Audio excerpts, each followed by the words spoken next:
Good morning students. 9.2 exercise मैंने थोड़ा समझाया था आपको ऑडियो में कल। 9.1 तो आपने कर ली होगी। 9.2 में ऐसा है कि जैसे उसने कहा है कि each of the exercise given the function is a solution of the corresponding differential equation. Differential equation का वो सॉल्यूशन है कि नहीं है। तो दो तरीके हैं, देखो इसको चेक करने के। जैसे फर्स्ट वाला दिया हुआ है y is equals to e की power x plus 1 y double dash minus y dash equals to 0। तो पहले तो ये समझ लें कि dy अपॉन dx जो है वो सिंबल है फर्स्ट डेरिवेटिव का, एक बार डेरिवेटिव करने का। y डैश का मतलब भी वही होता है, y डबल डैश का मतलब दो बार डेरिवेटिव, y ट्रिपल डैश का मतलब भी यही होता है। ठीक है, तो ये सिंबल जो है वो ऐसे ही है। y1 भी मैंने बताया था डेरिवेटिव वाले चैप्टर में, y1 का मतलब भी वही होता है, एक बार डेरिवेटिव, y2 का मतलब दो बार डेरिवेटिव, y3 का मतलब तीन बार डेरिवेटिव। अब ये कह रहा है कि ये जो दिया हुआ है फंक्शन, ये इस डिफरेंशियल इक्वेशन का सॉल्यूशन है। अभी हमने डेरिवेटिव वाले चैप्टर में पढ़ा था कि जैसे हमें ये दिया हुआ है, उसने कहा शो करिए ये पूरी वैल्यू 0 होगी, तो हम क्या करते थे, इसकी हेल्प से ये निकाल के दिखाई देते, कहते थे कि ये प्रूव कर दिया हमने। अब भी हमें यही करना है। ये कह रहा है कि ये जो दिया हुआ है फंक्शन, ये इस डिफरेंशियल इक्वेशन का सॉल्यूशन है। जब ये डिफरेंशियल इक्वेशन का सॉल्यूशन है, इसका मतलब इससे ही ये डिफरेंशियल इक्वेशन बनी होगी। तो हम ये चीज इसके डेरिवेटिव करके ये चीज दिखा देंगे। इसको आप ऐसे मत समझें कि ये एलएचएस है आरएचएस है। वो मेथड वहां पे था ठीक कन्वीनियंट, यहाँ ये वाला मेथड हालांकि चल जाएगा बट उतना इफेक्टिव नहीं है। यहाँ पे ये चीज डायरेक्टली प्रूव करके दिखाएं, ये डायरेक्टली जो भी चीज निकल के आ रही है। यहाँ हमें इस चैप्टर में पढ़ना क्या है, यहाँ हमें इस चैप्टर में डिफरेंशियल इक्वेशन पढ़नी है और डिफरेंशियल इक्वेशन को जनरेट करना। जनरेट मतलब हमने करके दिखा दी, डिफरेंशियल इक्वेशन बना के दिखा दी। फिर डिफरेंशियल इक्वेशन सॉल्व करना। तो जो अगली एक्सरसाइज है इसके बाद वाली, उसमें हम उनको सॉल्व करेंगे। डिफरेंशियल इक्वेशन दी होगी, हमसे कहेगा सॉल्यूशन बताइए। ठीक है, यहाँ पे तो केवल वो वेरीफाई करवा रहा है कि ये सॉल्यूशन इस डिफरेंशियल इक्वेशन का है। ठीक है, तो बहुत सारे बच्चे कंफ्यूज थे कल जब क्वेश्चन कर रहे थे, तो इसलिए मैंने एक बार उसको और बता दिया है। ठीक है, तो आपको सिर्फ करना है कि इसको सॉल्व करके ये दिखाना है। उसने शो करने के लिए कहा है, तो जाहिर सी बात है कि सारे क्वेश्चनों में वो प्रूव होके आ जाएगा। कोई ऐसी हायतोबा नहीं है कि ना आए, सब में आएगा। ठीक है, सब जो है वो डिफरेंशियल इक्वेशन के सॉल्यूशन दिए हुए हैं। 10th तक ये क्वेश्चन ऐसे ही कर लीजिए, आप निकल जाएंगे, कोई ऐसी आफत नहीं है। एक 9th वाला मुझे थोड़ा सा डाउटफुल लग रहा है, तो 9th वाला मैं 8th वाला मैं बता देता हूँ, शायद किसी को दिक्कत हो। 8th वाले में कह रहा है ये y minus cos y is equals to x, y minus cos y is equals to x. और हमसे ये प्रूव करवा रहा है y sine y plus cos y plus x y dash equals to y. ठीक है, तो y minus cos y equals to x है। हमें क्या चाहिए, y डैश, यानी हमें कितनी बार डेरिवेटिव करना है, एक बार। कर दीजिए differentiate with respect to x।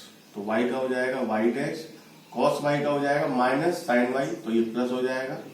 और फिर y का दोबारा करेंगे तो y dash equals to x का हो जाएगा 1। ठीक है, ये निकल के आ गया। अब इस चीज को यहां से देखो ध्यान से, हमें क्या लाना है, हमें y डैश के साथ में इतनी सारी टर्म लेके आनी है निकाल के y। तो पहली बात तो इक्वल में y नहीं है। ठीक है, तो दोनों तरफ हम y से मल्टीप्लाई कर लें। ठीक,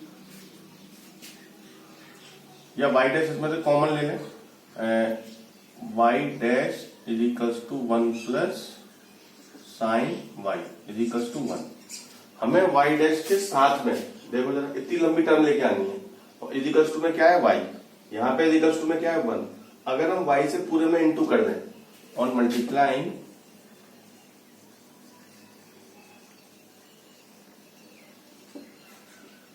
bye y in both sides,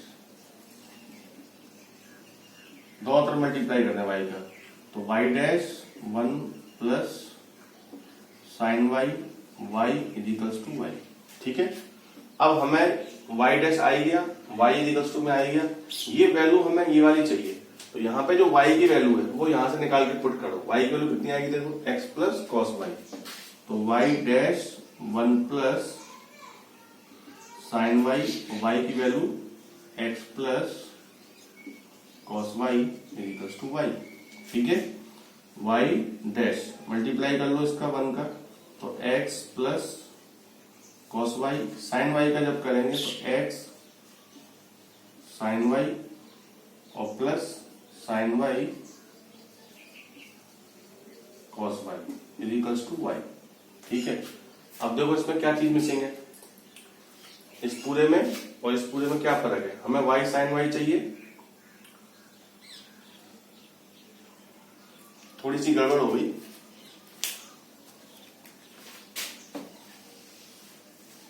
हमें y भी चाहिए, ठीक है, तो अभी मैं वैल्यू पुट नहीं कर रहा हूं।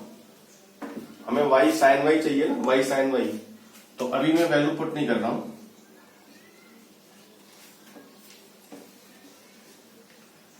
ये y इंटू वाई था ना, पहले मल्टीप्लाई कर रहा हूं, तो y dash y plus y sine y equals to y। ठीक है, अब y साइन वाई तो हमें चाहिए और y नहीं चाहिए, क्योंकि y की जगह क्या है, x प्लस कॉस वाई। तो यहां से y की वैल्यू निकाल, तो y dash equals to x plus cos y plus y sine y equals to y। ये देखो, ये लाना था हमें निकल।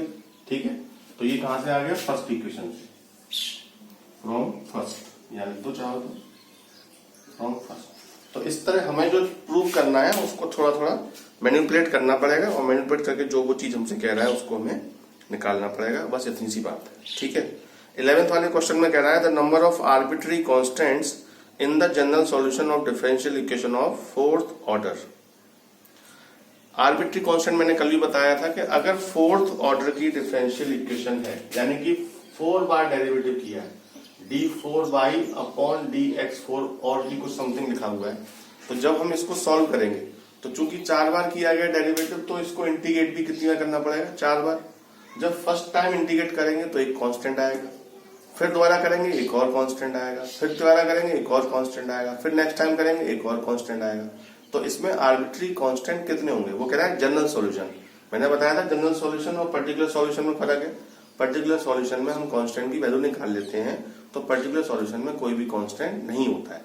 जनरल सॉल्यूशन में हम कांस्टेंट में ही आंसर छोड़ देते हैं।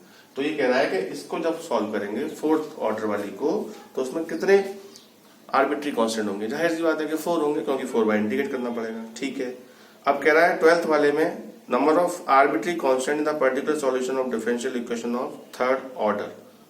पर्टिकुलर सॉल्यूशन में पूछ रहा है। मैंने बताया पर्टिकुलर सॉल्यूशन में कोई भी कांस्टेंट नहीं होता, ऑर्डर कितना भी हो, क्योंकि पर्टिकुलर सॉल्यूशन का मतलब ही यही है कि आपने कांस्टेंट की वैल्यू ऑलरेडी निकाल के तब उसमें पुट करी। ठीक है, तो पर्टिकुलर सॉल्यूशन पूछ रहा है डिफरेंशियल इक्वेशन में, थर्ड वाले में कितना होगा, 0, कोई कांस्टेंट नहीं होगा। ठीक, अब हमें क्या करना है, अब हमें ये देखना है नेक्स्ट जो एक्सरसाइज है